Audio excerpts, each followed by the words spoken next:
Hey, I'm Buzz Stone, and you're lucky because you found episode number 1 of AirWaves coming up.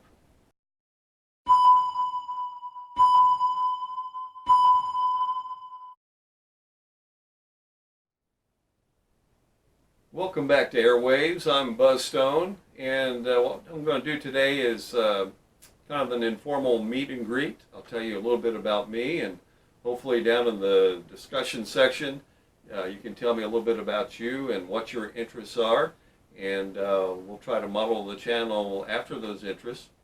But as for myself, I've spent 20 years in radio broadcasting, over 20 years.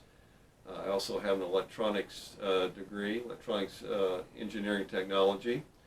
And I spent 12 years as an industrial controls technician.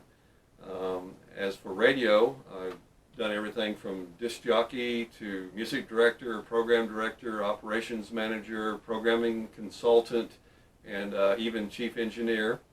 So an extensive background in radio, and if you're wondering what all this is here, this is actually my home studio that I have, and I have an internet radio station that I do as a hobby.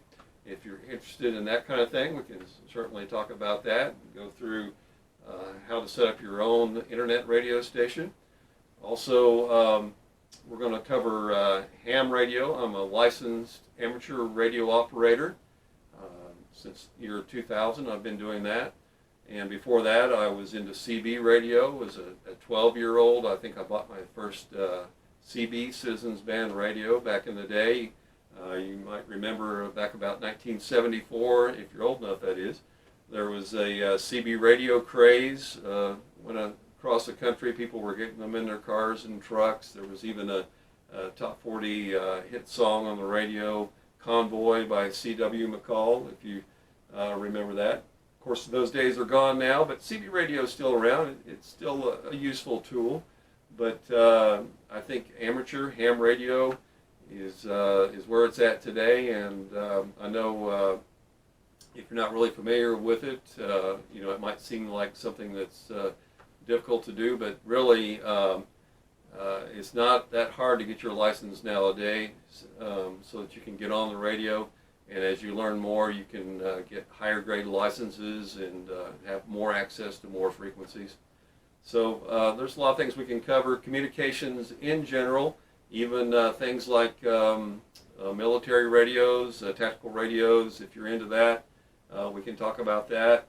But radio to me it's just been an important thing in my life. Some of my early memories are, as a child, I had an AM transistor radio, and I used to walk around town in my small hometown and listening to WLS out of Chicago. It was a 50,000 watt AM station. You could hear it all over the eastern part of the U.S.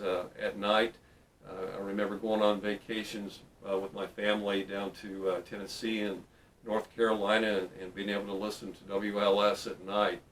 So there's a lot of different topics in radio that we can cover, but really what I want to do is make things easy to understand for the average person. And it can get really technical and you can get lost in the weeds, but I think we can make it simple. And if there's something that you want to understand better, let me know down in the discussion column down below, and we'll see what we can work out.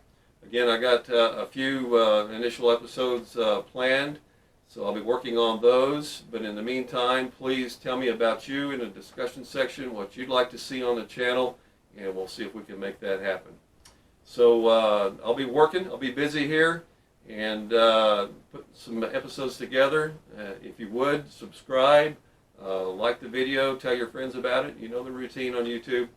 But I could use your help to build the channel. This is, again, the inaugural edition of AirWaves, and I hope to see you back soon. But in the meantime, stay tuned, and see you soon.